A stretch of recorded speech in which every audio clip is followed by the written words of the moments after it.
Guatevisión presenta.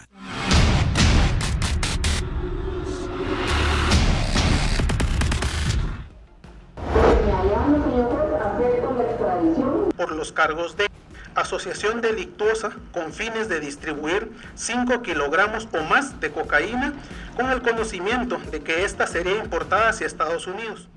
Vicepresidenta Roxana Valdetti acepta ser extraditada a Estados Unidos por narcotráfico, aunque asegura que se equivocaron al colocar su nombre en la solicitud. Encuentra pendiente de resolución amparos y diligencias en diferentes instancias judiciales. Alcalde capitalino Álvaro Arzú no comparece nuevamente ante los tribunales de justicia. La Conred emite informe que señala los daños derivados del sismo que afectó buena parte del territorio nacional. Detalles de los datos finales. Ministerio de Educación brinda datos preliminares de daños en escuelas a causa de los sismos. La forma que se dio el año pasado fue un gol el que se metieron los diputados ahí, autorrecetándose estas prestaciones que no les corresponden en ley. Y es que hablamos de Acción Ciudadana, que presenta inconstitucionalidad sobre el acuerdo de prestaciones aprobado por el Congreso de la República. En Noticias del Mundo, el presidente de Rusia, Vladimir Putin, critica sanciones emitidas por los Estados Unidos. En más información, a 17 incrementa la cantidad de fallecidos por incendio ocurrido en torre de viviendas sociales en Londres. Noticias del deporte nacional. Hoy se disputará el boleto a la semifinal femenina en la Copa del Mundo Maya. Hablamos del tenis juvenil. Más noticias. En Oslo, Noruega, se impone una nueva marca en el salto de altura. Hablamos del mundo del espectáculo en Viva la Noticia. Y es que Canelo aparentemente ha iniciado una relación con la ex esposa de Marc Anthony.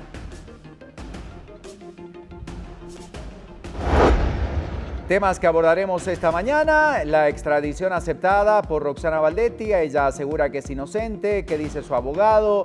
¿Cuál fue la sentencia y los puntos más importantes del Tribunal Quinto de Sentencia Penal? Los detalles en instantes. Y estamos a horas de celebrar el Día del Padre. Esta campaña de Prensa Libre ha hecho, emocionarse a muchos. Lectores de Prensa Libre se emocionan cuando leen el ejemplar con la noticia más emotiva del día. Entérese de qué se trata.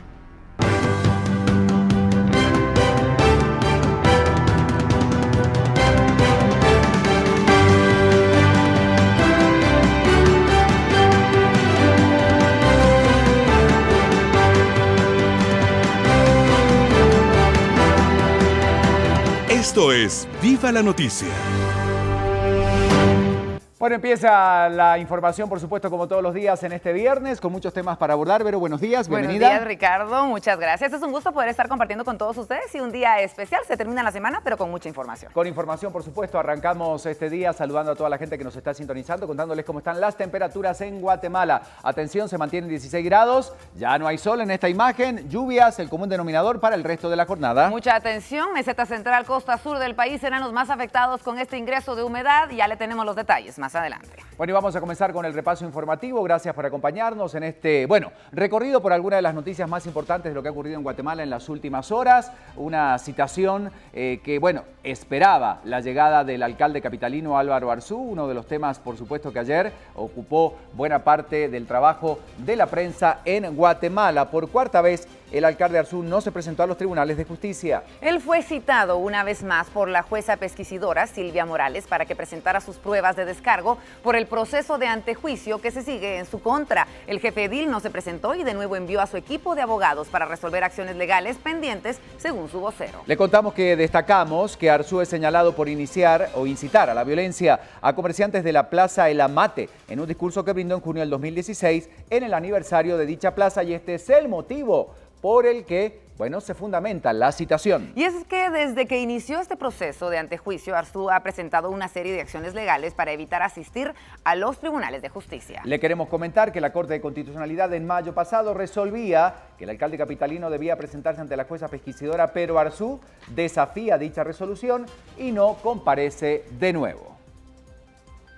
Bueno, y hablando de otros temas importantes, por supuesto, en la realidad de lo que ocurre en el país, finalmente ya hay un informe, podríamos decir casi el final, con los daños después del sismo con el que nos despertábamos el miércoles de esta semana. Y nos tenemos que ubicar no solamente en el occidente, sino en la costa sur. Sí, San Marcos, Quetzaltenango, Suchitepeques y Retauleu fueron los departamentos afectados por el sismo de 6.6 grados en escala de Richter, registrado el miércoles por la madrugada. Le queremos comentar que se informa que un total de 42 movimientos sísmicos que han afectado principalmente en Quetzaltenango y San Marcos han sido pues las réplicas que se daban después del fuerte sismo de 6.6 grados. Según el reporte de la Conred, hasta el momento se registran, entre otras emergencias, 3.592 personas afectadas, 264 damnificados y 36 casas evacuadas. Las municipalidades han cubierto hasta el momento la atención de alimentos y también están entregando kits de emergencia para quienes los necesitaron.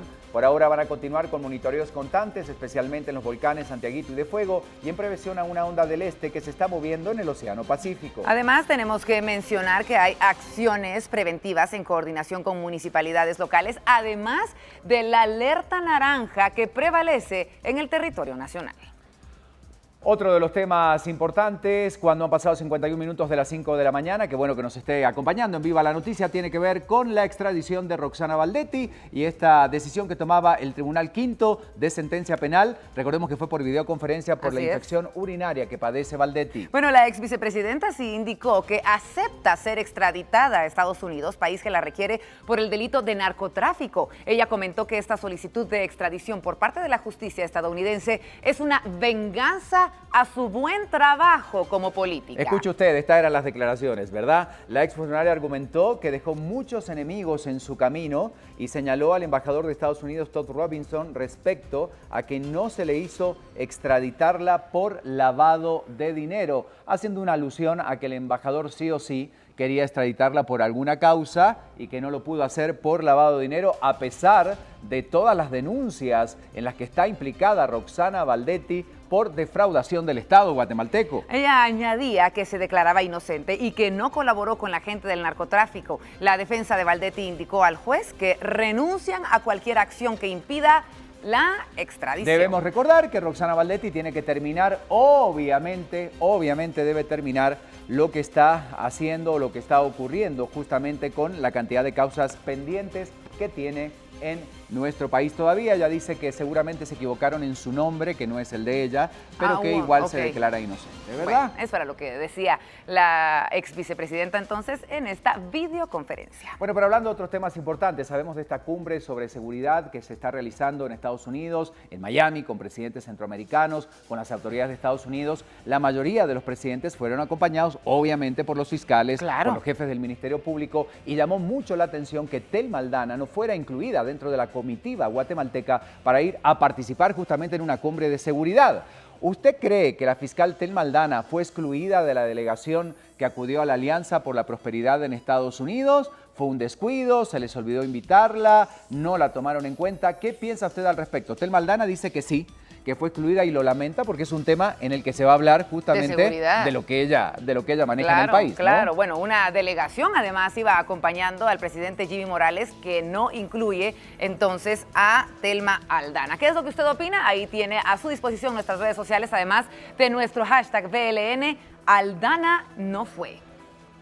Bueno, ¿qué piensa usted al respecto? Son las 5:54, esperamos su noticia. Y continuando con la información, hablamos de estas necesidades que a veces se generan o de la gente que se aprovecha de la situación. Ayer veíamos este accidente que se provocaba, veamos las siguientes imágenes, porque era un camión de importante tamaño, obviamente que llevaba bolsas de azúcar y mire lo que ocurría en el lugar.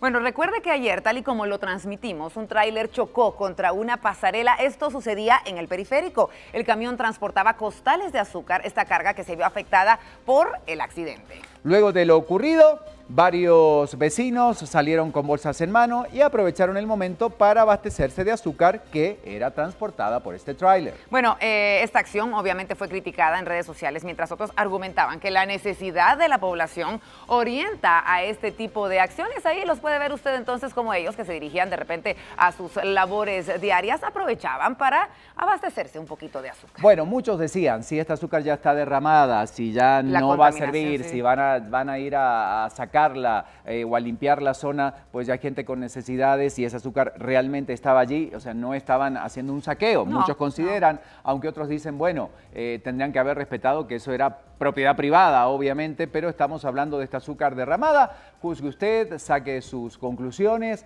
¿verdad? Pero ayer sí, cuando se subían estas imágenes a redes sociales, obviamente se generaba una serie de comentarios alrededor de este hecho. Diferentes opiniones, obviamente cada uno de los guatemaltecos tienen las suyas, pero esto era lo que sucedía en los alrededores del periférico ayer en horas de la Vuelta mañana. de página, ¿por qué? Porque nos vamos a meter de lleno a algunos temas internacionales. Nos ubicamos en Rusia para hablar de esta situación que está enfrentando el presidente Vladimir Putin. ¿De qué se trata el tema? Pues critica las sanciones de Estados Unidos y esto indudablemente hace que denuncie Putin el nuevo proyecto de sanciones que el Senado de ese país, de Estados Unidos, adopta contra Rusia por la presunta injerencia de Moscú en las elecciones presidenciales del año pasado y la anexión de Crimea en 2014. Como cada año, Putin respondió en televisión preguntas de ciudadanos sobre distintos temas. El mandatario evitó hablar sobre su presentación a las elecciones del próximo año para un cuarto mandato, pero sí abordó temas de su vida personal. Importante mencionar que Putin no contestó a preguntas que consideró malintencionadas, mientras que la gran mayoría de las quejas de este año giraban en torno a los problemas económicos de los habitantes de este extenso país, principalmente en las regiones fuera de la capital. Se hablaban de temas como sueldos bajos, de poca experiencia de los responsables locales y también la ineficacia de la administración, desastres ecológicos, falta de infraestructura. Esos eran los principales temas entonces de preguntas que la población le hacía a su presidente ruso. Bueno, hablamos ayer justamente de esta realidad difícil que se veía en esta torre de apartamentos en Londres, donde lamentablemente perdieron la vida muchas personas y sigue la búsqueda de posibles personas fallecidas porque la lista de desaparecidos es numerosa. Bueno, dejaba al menos 17 muertos este accidente. La comandante de los bomberos de Londres dijo que llevará semanas inspeccionar todo el edificio, ya que hay partes que no son seguras, y agregó que sería un milagro que alguien quedara vivo. La primera ministra Theresa May visitó el lugar y la reina Isabel II publicó un comunicado en el que expresa sus condolencias. Unas 800 personas vivían en este edificio, en su mayoría inmigrantes que eran muy humildes. El fuego obligó a los vecinos a huir por la única escalera, saltar incluso por las ventanas o lanzar a sus hijos por ellas para alejarlos de las llamas. Habían recibido la instrucción de quedarse en sus casas y bloquear el humo con toallas, pero los bomberos no pudieron llegar hasta los pisos más altos. Bueno, le queremos comentar que la velocidad a la que se propagaba el fuego ha sido relacionada con un revestimiento instalado que se puso en una renovación en el año 2016 y que pudo haber actuado como una chimenea. Esto es lo que dice la información. Y hasta ahora nos vamos a las calles, por supuesto, porque como siempre empezamos con la historia del día. Vamos con Alberto.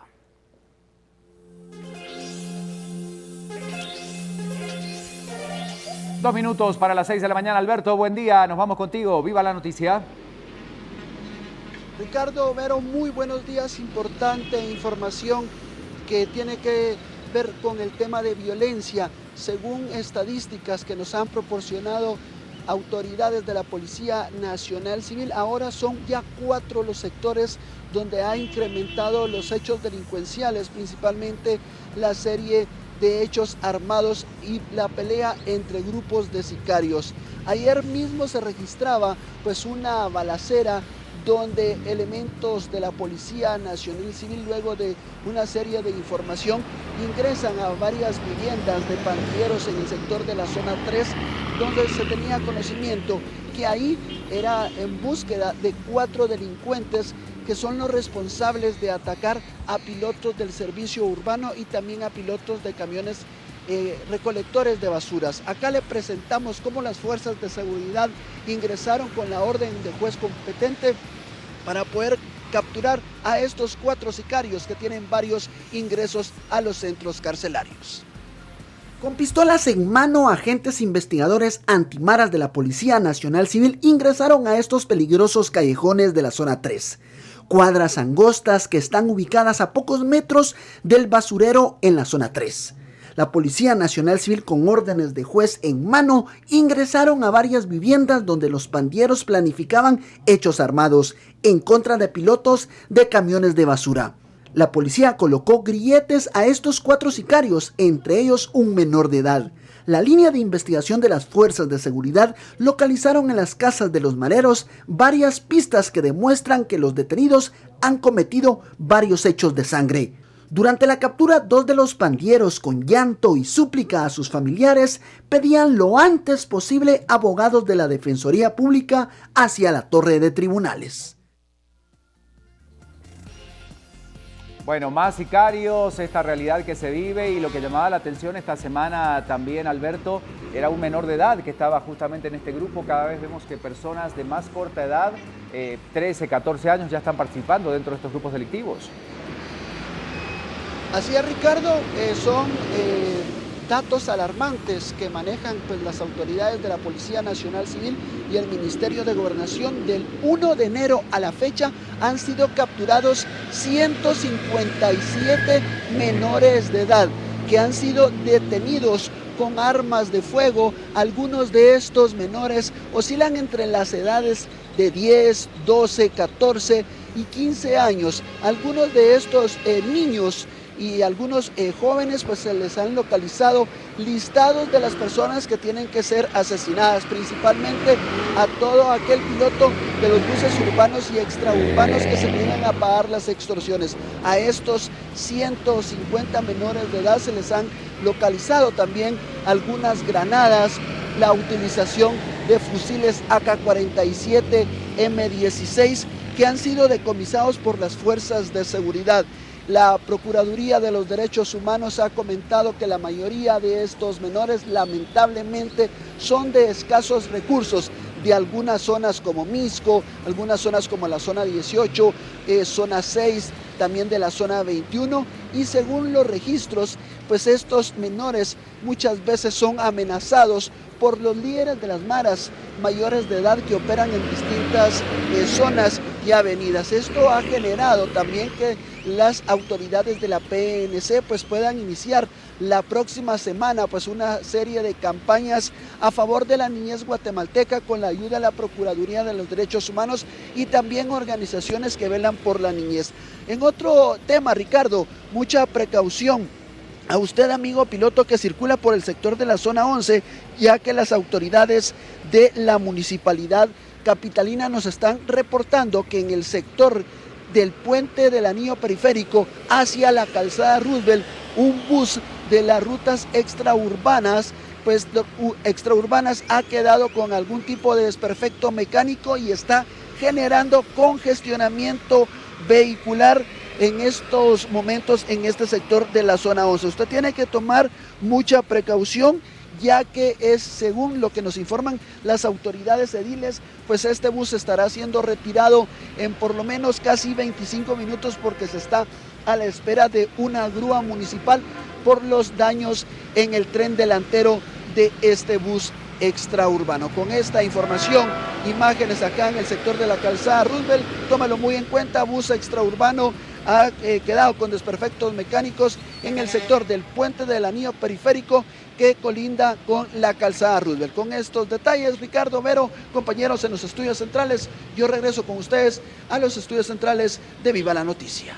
Bueno, muchas gracias por la información. Ahí está nuestro compañero entonces recorriendo las calles y contándonos lo que está pasando en ese lugar. Muchas gracias, Alberto. Regresamos contigo más adelante. Mientras tanto, tenemos que seguir hablando de lo que sucede en cuanto al clima. Teníamos un amanecer lluvioso en la ciudad capital. Vamos a conocer las características. Lorraine ya está lista para darnos esa información. Lorraine, llegó el viernes, afortunadamente. Llegó el viernes, estamos a punto ya de iniciar con el fin de semana. Un fin de semana que nos espera bastante lluvioso. 16 grados centígrados con lluvias dispersas en algunas regiones de la ciudad capital. Es como amanecer amanece la meseta central, vemos que las posibilidades de lluvia se mantienen bastante altas, con un 100%. Dos sistemas de baja presión ubicados en el Pacífico podrían estar afectando para esta jornada, para el resto del fin de semana, y también un movimiento ciclónico que se encuentra ubicado en el Atlántico, donde el norte y la franja transversal del norte Caribe de nuestro país también se podría estar viendo afectado por las lluvias.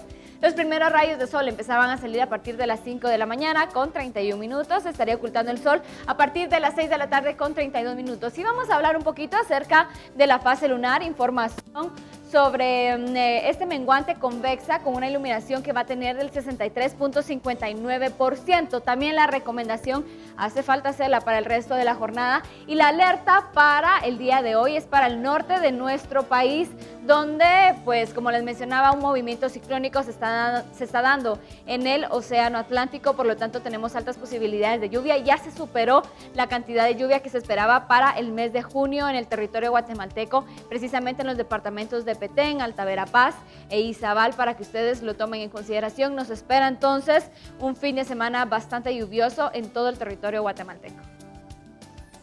Ahí está la recomendación, alerta entonces en esta región, lluvias que van a mantenerse, Lorraine. Hay que tomar en cuenta esto durante toda la jornada y el fin de semana también. Esto es lo que está ocurriendo justamente en los departamentos, a tomar en cuenta la precaución. Y ahora sí, nos vamos con más. Julio León está en las calles y también tiene reporte para nosotros. Adelante, Julio, muy buenos días. Cuéntanos en dónde estás y qué está sucediendo. Hoy es viernes, día complicado. ¿Qué pasó, Julio? Buen día. Es viernes, exactamente, Ricardo, Verónica, muy buenos días a todos los que amanecen ya en este día. Bueno, preparándonos un poco para ciertas noticias del tránsito vehicular, y es que efectivamente estamos hablando de varios factores que harán que este día sea un poco complicado, y de hecho ya muestra de ello se ha dado desde horas de la madrugada. Estamos aquí en el área de Calzada Roosevelt, una idea para que ustedes se tomen. Afortunadamente ya ha aclarecido, y eso, bueno, el sol salió y eso nos mejora la visibilidad, no hay nubosidad. Sin embargo, la lluvia sí afecta a distintos ingresos a la ciudad capital, principalmente puntos en donde aún el congestionamiento no es tan fuerte y los vehículos pueden tomar mayor velocidad. Uno de ellos inclusive es el ingreso a través de la ruta al Pacífico y toda la parte sur de la ciudad capital. Ya esa información específica nos las dará nuestra compañera Dalia Santos, que se encuentra en el estudio, pero tenemos que aclarar incluso situaciones como la avenida Hincapié y 18 calle, y también, pues bueno, esclarecer un poco el tema de la fecha. Estamos hablando de un 16 de junio, festejo del Día del Padre, quincena, lluvia. Bueno, eso nos va a definitivamente alentar un poco la movilidad en algunos puntos de la ciudad capital. Tómelo usted muy en cuenta. Autoridades sugieren que se tenga mucha alerta, mucha precaución. Como le menciono, carretera El Salvador, ruta interamericana, ingreso de ruta al Pacífico e ingreso de ruta al Atlántico. Cualquiera de estos que sea un punto por el que usted pase, pues bueno, tómelo muy en cuenta. Ruta del Atlántico por el momento se encuentra despejada, libre de obstáculos. Sí empieza ya una cierta acumulación a la altura del kilómetro 5.5.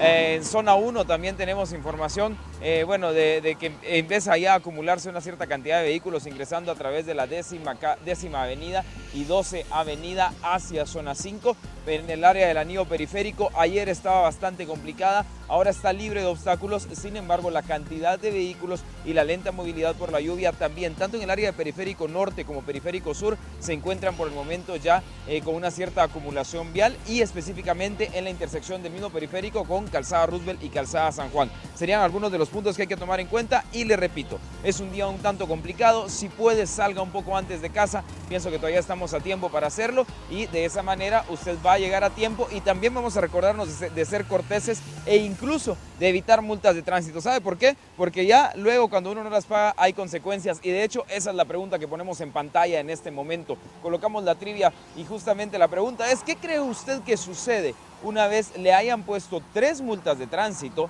y usted no las haya pagado? Bueno, lamentablemente la respuesta no es tan agradable, así que todos vamos a revisar de una vez a través de internet cómo está ese estado de nuestras multas, y ya en el siguiente enlace, de todos modos, yo le respondo qué es lo que sucede después de no pagar 3 multas de tránsito en adelante. Por el momento vamos de vuelta con ustedes, compañeros. Seguiremos ampliando más información desde las calles más adelante. Muchas gracias y muy buen viernes. Gracias, Julio. Desde las calles, nuestro compañero entonces informando lo que está pasando, y vamos ya con Prensa Libre como siempre. Tenemos las noticias de Guatemala y el mundo. Prensa Libre presenta. Bueno, hablando de esta cumbre en Miami donde participaban los presidentes centroamericanos, ¿qué resoluciones se van sacando? Acá vamos viendo algunas de ellas en esta portada. Alianza, dice la información, Estados Unidos reduce a $460 millones aporte para combate de drogas, maras y corrupción. En portada, alcalde Barzú volvió a eludir la citación y burocracia frena la reconstrucción. Son algunos de los temas de la portada de Prensa Libre esta mañana.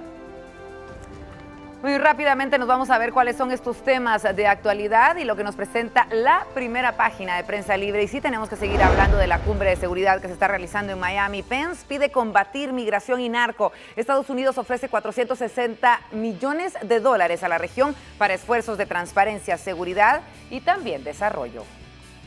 Más noticias a esta hora y esto tiene que ver con otro tema importante para la realidad nacional. Bueno, ahí está Telma Aldana, que cree que Morales la excluyó de esta reunión tan importante y crearán agencia para la inversión.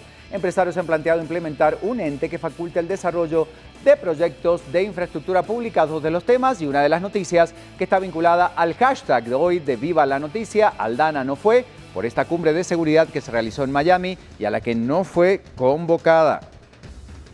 Bueno, y continuamos revisando, lo que dejaba este sismo de 6.6 grados que afectaba el territorio nacional, específicamente en el occidente, y cómo las autoridades están trabajando para poder reconstruir los daños. Falta de aval de la oficina del Centro Histórico de Xelajú y del IDAE impiden la pronta reparación de viviendas y edificios, no solamente en esa ciudad, sino también en San Marcos. Bueno, parte de las noticias esta mañana y el recorrido por el mundo cuando son las 6:11. Ya está lista Crista García con nosotros. Le damos los buenos días, tiene noticias internacionales. Hola, ¿cómo estás? Buenos días, compañeros. Viernes. Feliz viernes para ustedes. Ya estamos a la mitad de este mes, quincena, mucha paciencia para Rápido, todos en junio, casa. Sí. Rapidísimo se está pasando el tiempo y rapidísimo entonces la información del mundo junto con las portadas. Empezamos esta mañana en el Reino Unido. Nos ponemos allí en la pantalla este diario para que repasemos los titulares. Y aparece The Guardian, está allí en su pantalla, hablando en portada del número de muertos que se eleva a 17 personas, mientras los familiares se enfrentan a la espera agonizante de más noticias.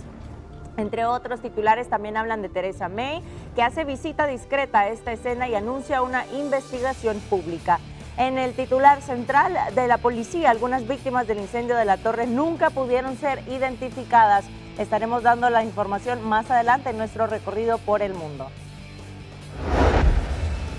Ahora nos vamos hasta Venezuela. El diario 2001 en esta mañana de viernes amanece con los titulares sobre dos estudiantes que caen en protestas de Zulia y Táchira. En Maracaibo murió arrollado un universitario cuando manifestaba en los alrededores de Urbe. El camión fue quemado y el chofer será imputado, es lo que dice la información.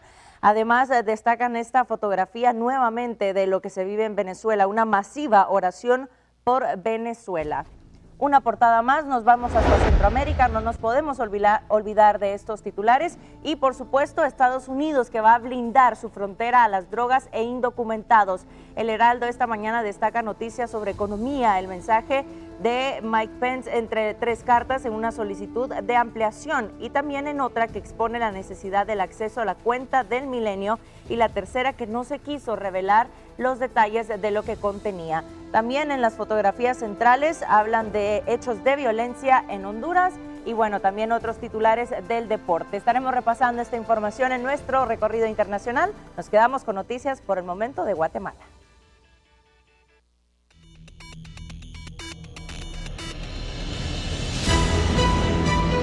6 de la mañana con 13 minutos. Comenzamos con el caso Valdetti. Bueno, efectivamente, un tema importante es que conocíamos esta solicitud de extradición de Estados Unidos y efectivamente era el Tribunal Quinto de Sentencia Penal quien autorizaba entonces ya esta solicitud de extradición de Roxana Valdetti a Estados Unidos. Bueno, varias instancias importantes al hablar de este tema. Uno de ellos tiene que ver con que la presentación de Valdetti no se pudo concretar en persona, lo hizo a través de videoconferencia acompañada de su abogado defensor. En segundo lugar, Valdetti, entre otras cosas, dice que no se trataba de ella, que seguramente hubo alguna confusión en el nombre de la persona que debía ser extraditada y que pusieron el nombre de ella. Debemos recordar que en esta acusación se habla, entre otras cosas, de que un grupo, los Zetas, habrían dado aproximadamente $250.000 a Roxana Valdetti, regalos, todo esto durante la campaña electoral del año 2011. Vamos a conocer algunos detalles de lo que decía el tribunal. Porque me hallan, señor juez, acepto la extradición. Así lo dijo la ex vicepresidenta ante el Tribunal Quinto, donde se le dio a conocer sobre los hechos que motivaron la solicitud de extradición. Por los cargos de asociación delictuosa con fines de distribuir 5 kilogramos o más de cocaína con el conocimiento de que ésta sería importada hacia Estados Unidos. También aceptó dinero y regalos de traficantes de drogas durante su campaña en el 2011. Que la requerida prometió que como vicepresidenta ella restringiría las actividades de los cuerpos policiales para permitir que los traficantes de drogas, quienes contribuyeron a su campaña, utilizaran las rutas terrestres, aéreas y marítimas para transportar drogas a través de Guatemala. Arremetió contra el embajador Todd Robinson y afirmó que en el gobierno de la UNE los Zetas trabajaron duro y en el gobierno del PP desaparecieron. Temíase que la extradición traiga otro nombre de mujer y se equivocaron y pusieron el mío, porque yo me declaro inocente, señor juez. Esta extradición solo la puedo ver como una venganza a las cosas que hice como política correcta durante el tiempo que me desempeñé como diputada y como vicepresidenta. La defensa de Baldetti urgió la extradición ante el tribunal. Renunciamos a los plazos establecidos a su favor y consentir la abreviación por manifestación expresa, tomando en cuenta lo ya manifestado por ella. El Tribunal Quinto aceptó la extradición y recordó que se puede entregar a la requerida cuando concluya con los procesos en el país. Sin embargo, es una situación entre los dos estados firmantes de tratados internacionales. Pasaba entonces, fue muy corta realmente la reunión donde Baldetti, obviamente acompañada con su abogado, por supuesto en este citatorio, escuchaba los motivos por los cuales Estados Unidos solicita su extradición, pero debe, esto sí hay que dejarlo claro, pasar todos los procesos que están pendientes dentro de Guatemala y que pesan en su contra. Solventar toda su situación entonces en nuestro país. Y ¿qué pasó con Arzú Veró? Bueno, importante, porque por cuarta vez se negó a asistir a los tribunales de justicia. Importante lo que sucedía con el alcalde capitalino, que sin embargo sí envió a su equipo de abogados, porque según el propio vocero municipal, aún tienen un sinnúmero de instancias que resolver. El alcalde capitalino Álvaro Arzú fue citado una vez más por la jueza pesquisidora Silvia Morales para que presentara sus pruebas de descargo, además de escucharlo sobre el proceso de antejuicio que se sigue en su contra. Pero el jefe edil no se presentó y de nuevo envió a su equipo de abogados. Esta es la cuarta vez que no comparece. La Municipalidad de Guatemala convocó a conferencia de prensa en la que leyó un comunicado el vocero, en la que explicó que además no estaba autorizado para responder preguntas. Actualmente se encuentra pendiente de resolución amparos y diligencias en diferentes instancias judiciales. 3.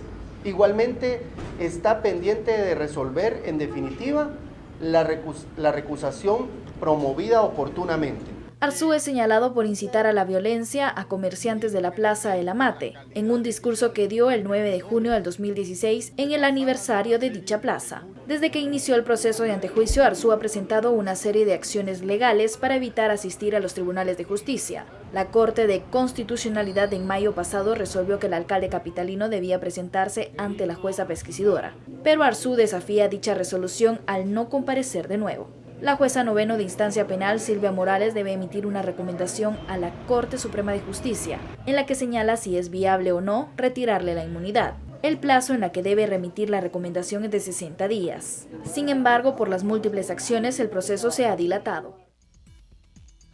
Bueno, ahí está lo que decía la defensa de Arzú en relación al tema, que hay que completar algunas diligencias, pero bueno, en este caso la justicia tiene que resolver más allá de la presentación de Arzú o no, tiene un tiempo limitado para hacerlo y tiene que presentar su resolución y su informe sobre el tema. Eso era lo que sucedía entonces ayer, pero cambiamos el ángulo de la noticia y tenemos que enfocarnos en el sismo que afectaba esta semana el territorio. Exactamente, cambiamos la información y esto tiene que ver con otra realidad entonces que se está viviendo en nuestro país y era la Conred quien emitía un informe final, la evaluación de los daños en la región suroccidente del país. Esto se complica con la onda este que está provocando muchas lluvias también en esta área, así que vamos a ver de qué se trata este resumen. San Marcos, Quetzaltenango, Suchitepeques y Retaluleu fueron los departamentos afectados por el sismo de 6,6 grados registrado. Ha habido 42 movimientos sísmicos, principalmente en Quetzaltenango y San Marcos. El reporte hasta ahora es el siguiente.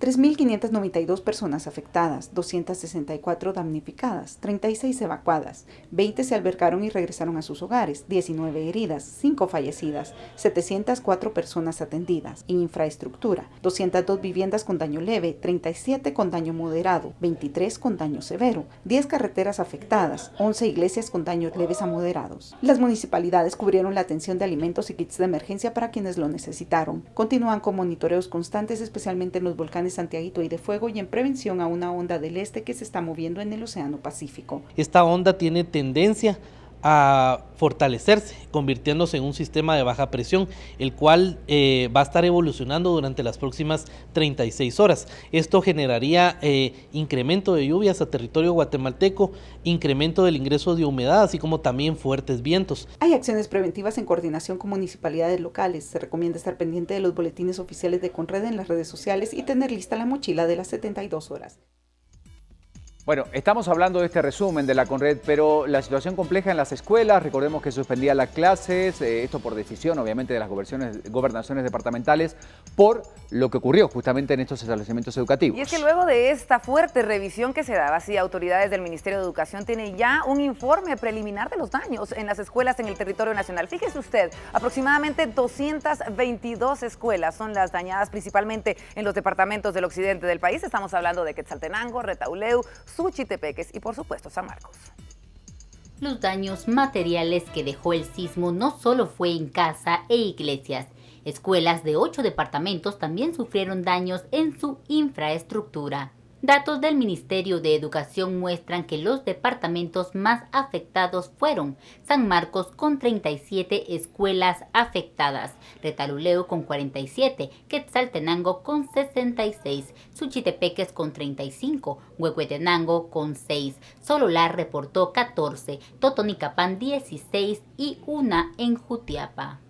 En total son 222 escuelas afectadas a causa del sismo que se registró en la madrugada del 14 de junio, que incluye una escuela destruida en su totalidad en San José El Rodeo. Bueno, eso es lo que sucede en el occidente del país, pero específicamente en Quetzaltenango. Bueno, en Quetzaltenango el tema es más complicado porque estamos hablando aproximadamente de 69 escuelas que fueron dañadas por este sismo de 6.6 grados. Pero hay que hacer un punto importante aquí en la evaluación, porque 44 realmente están con daños parciales y algunos muy severos, e indudablemente esto es un riesgo para los niños que asisten a estos establecimientos educativos. Veamos lo siguiente. Luego del sismo de la madrugada del miércoles, las autoridades de educación han establecido que 69 centros educativos tienen daños leves, moderados y severos, por lo que algunos estudiantes aún no regresan a las aulas. En Quetzaltenango llevamos ahorita alrededor de 69 centros educativos que tienen daños leves, daños moderados y daños severos. Se estableció que para el día de hoy se reanudaran clases con los diferentes centros educativos que no tuvieron daño a su infraestructura, los daños moderados o severos. Entonces, estos centros educativos, que son alrededor de 44 de los 69 que tenemos aproximadamente, suspensión de clases todavía. El centro educativo más perjudicado fue el Limbo, que tiene 145 años de existencia y alberga a 2 jornadas, además de universitarios del profesorado de magisterio.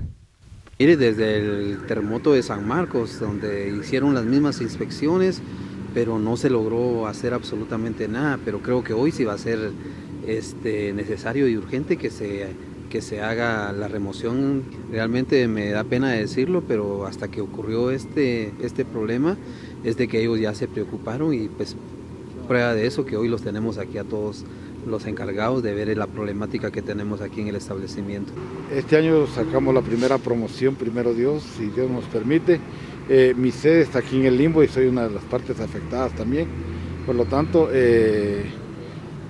platicaba yo con las autoridades educativas, con el asesor departamental, con el director, para ver qué hacen con nosotros también. Según las autoridades educativas, los 44 centros con daños moderados y severos es por la caída de muros perimetrales, desprendimiento de techos y grandes grietas en las paredes. El retorno a clases para los alumnos de estos centros es incierto. Bueno, Quetzaltenango, una región compleja, San Marcos también, obviamente, ayer fue el epicentro, uno de los lugares más afectados, aunque Xela lo está sufriendo y mucho. Claro. Hablamos de las consecuencias del sismo. ¿Qué está pasando en ese lugar Bueno, también? importante resaltar, sí, lo que autoridades del departamento de San Marcos indican, porque ellos han afirmado que los edificios que fueron afectados, sobre todo por el terremoto del año 2012 y movimientos telúricos que se daban incluso en el año 2014, sufrieron únicamente daños leves. Sin embargo, las mismas autoridades dicen que no cuentan con un plan para poder evitar accidentes posteriores. Entre los daños que registra la Coordinadora Departamental para la Reducción de Desastres se encuentran los edificios públicos que no han sido intervenidos desde los terremotos del 7 de noviembre del 2012 y 7 de julio del 2014. Entre ellos, la Comisaría de la Policía Nacional Civil, que aunque se inició la construcción por reposición con un costo de 41 millones de quetzales, quedó abandonada con un avance del 60% y ninguna autoridad de San Marcos sabe por qué de la paralización de los trabajos. Mientras que el edificio de la Superintendencia de Administración Tributaria está declarado inhabitable desde el año 2012 y Marvin López, de la SAT de San Marcos, desconoce por qué no se ha reconstruido. Misma situación del edificio del Ministerio Público, aunque según el Departamento de Información y Prensa, explicó que se está esperando la autorización del Instituto de Antropología e Historia para determinar el tipo de trabajo y fuentes de financiamiento para reconstruirlo. No obstante, el Centro Comercial de San Marcos, donde funciona la Dirección Departamental de Educación, reporta daños leves, al igual que el mercado municipal. Sin embargo, el de mayor riesgo es el complejo social, donde se reportan daños moderados en las áreas afectadas por el terremoto del 7 de julio del 2014. Sin embargo, no existe prioridad para reconstruirlo o inhabitarlo. Por el momento todavía no tenemos presupuesto asignado para porque hemos tenido otras emergencias. Según el informe de los técnicos es de que todavía es funcional, claro que tiene riesgos en algunas partes, en algunas paredes. Alfredo León, de la Dirección Municipal de Planificación, detalló que luego del terremoto del 2012, la Municipalidad de San Marcos invirtió 499,000 quetzales para reconstruir el complejo social. Sin embargo, año y 4 meses después, se volvió a dañar y se necesita por lo menos 1.4 millones de quetzales para reconstruirlo, porque se deben realizar trabajos de orden estructural. Bueno, esto en torno al caso del sismo en el territorio nacional, pero tenemos que enfocarnos en nuestro tema del día, la exclusión de Tel Maldana. Bueno, el tema de a qué se refiere, usted lo habrá escuchado en las noticias, lo hemos comentado muy temprano, se está realizando esta conferencia sobre seguridad y prosperidad en Miami, están participando las delegaciones de los países centroamericanos, claro. Hay presidentes y delegaciones de otros países. Indudablemente, por ser una conferencia sobre temas de seguridad, entendemos que debe estar la representante o la que maneja justamente el tema de seguridad en cada uno de estos países. Tel Maldana asegura que cree que el presidente Morales la excluyó y decía Tel Maldana, lamento mucho que el presidente Morales haya marginado al Ministerio Público en una reunión tan importante, indicando que desconoce por qué no fue incluida en la comitiva oficial que participa en la conferencia para la prosperidad y la seguridad en América Central. Y atención, esto lo dice también porque el miércoles último los jefes de los ministerios públicos de El Salvador y Honduras se reunieron justamente para presentar un plan común en el que Guatemala debería haber estado.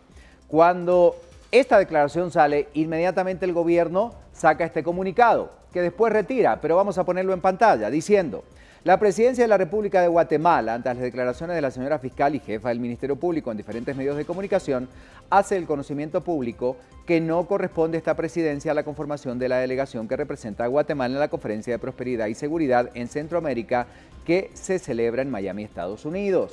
Después, este comunicado desapareció. La pregunta es el presidente, que es el invitado obviamente como representante del país, el que debe decidir quiénes los acompañan? Creeríamos que sí, obviamente, porque él lleva la delegación. Cada grupo va con su delegación. De hecho, ayer el vicepresidente de Estados Unidos subía algunas fotografías y los presidentes de los países centroamericanos van acompañados, obviamente, por tratarse de una reunión de seguridad con los fiscales, con los jefes del Ministerio Público. Claro. Una reunión de economía, una cumbre económica, va con el ministro de Economía. Sí, claro. O una cumbre sobre temas ambientales, obviamente irá el responsable del tema de ambiente en el país. Estas son las cosas que hacen pensar, obviamente, de acuerdo a lo que dice Aldana, que posiblemente el presidente decidió excluirla de esta reunión tan importante. Vamos a ver cuál será entonces la versión oficial del Ejecutivo, ya que este comunicado de prensa sí fue puesto en redes sociales, pero se retiró minutos después. No sabemos por qué. Imagino que ya tendrán una versión oficial en tan solo minutos. La última reunión entre Telma Aldana y el presidente fue en el mes de mayo. Debemos recordar que hace poco nos acompañaba Telma Aldana aquí, y esto fue cuando presentaba el Ministerio Público el tercer informe. Aldana asegura que la reunión fue muy cordial, que platicaron bien. No dejamos de pensar en alguna tensión que pueda existir entre el Ministerio Público y el propio presidente por la situación que involucra a los familiares del mismo. Pero ¿qué preguntábamos esta mañana? A través del hashtag vamos a poner la pregunta rápidamente en pantalla. ¿Y qué dice usted al respecto? Bueno, ¿cree que la fiscal Telma Aldana fue excluida de la delegación que acudió a la Alianza por la Prosperidad en Estados Unidos? Es decir, si el presidente Jimmy Morales no la quiso llevar dentro de su equipo que se encuentra en estos momentos en Miami, el 58% de las personas que han votado dice que sí, el 42% dicen que no. Nuestro hashtag BLN Aldana no fue. Nos tenemos que ir a la pausa, pero antes está Dalia Santos con un anticipo de lo que está pasando en las calles. Está lloviendo, es viernes, quincena. Bingo hoy, Dalia, para el tránsito. Buen día. Buenos días, compañeros, y por supuesto Ricardo ha dicho cuestiones que son muy puntuales en el tránsito vehicular, pero vamos a dar un avance de lo que está sucediendo. Se reportan varios vehículos de transporte pesado involucrados en incidentes, vehículos averiados en la vía pública en el sector de Villanueva, pero lo que se ha convertido en noticia esta mañana en el sector sur es un separador de concreto, el cual quedó totalmente atravesado en el carril izquierdo hacia el sur de la ciudad capital, generando atraso en la habilitación del carril reversible, y esto ha dejado pues secuelas en el tránsito vehicular, no solamente en la ruta al Pacífico, sino también en Ciudad Real, Búcaro, Mezquital, Boulevard El Frutal, y como les menciono, hay tráiler involucrados en percances viales del kilómetro 26 al 31 de la ruta al Pacífico, pero después del corte comercial le daremos los detalles del tránsito vehicular en el sector de Villanueva. Gracias por la información, es lo que está ocurriendo en las calles, y en instantes Dalia nos va a dar el anticipo completo de lo que está pasando. Antes de la pausa, estas notas curiosas, y como ya estamos prácticamente celebrando a todos los padres en Guatemala, fíjense qué interesante esto, que es la sorpresa que un papá recibe, y Prensa Libre tiene mucho que ver en esto, ¿verdad? Era una campaña, así que lanzaba Prensa Libre. Ponga atención usted a la noticia más emotiva del día.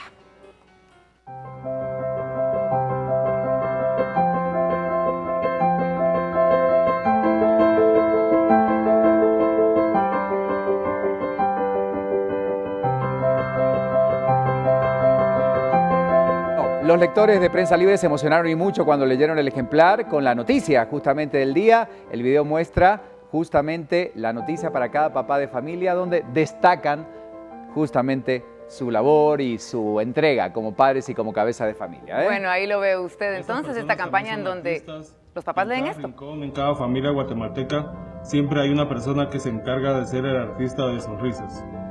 Entre miles de ellos hay dos niñas que valoran a alguien en especial. Un par de niñas a quienes les encantaban los cuentos infantiles y los chistes, que se divertían a carcajadas, inocentes, felices, únicas, todo gracias a un gran artista, su padre. Un hombre que cada noche tomaba su libro de cuentos y pese a tener decenas de historias, siempre leía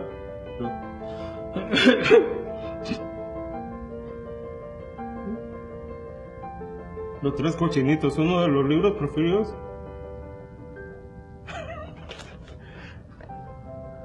Perdón. Gracias por todo, Vinicio. Eres un papá como ninguno. Gracias.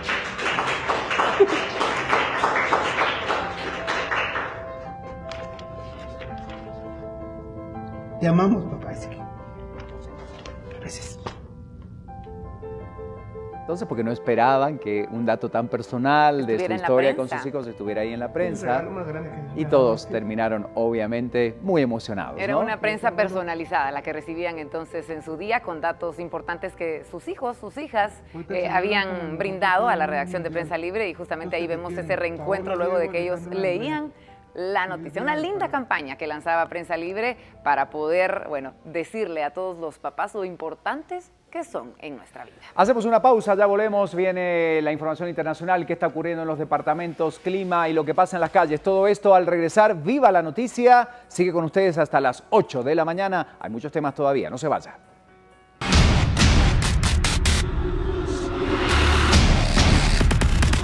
Al regresar, más información. La ruta entre Santiago Atitlán y San Pedro La Laguna se encuentra en muy mal estado. Además, el presidente de Rusia critica las sanciones emitidas por Estados Unidos.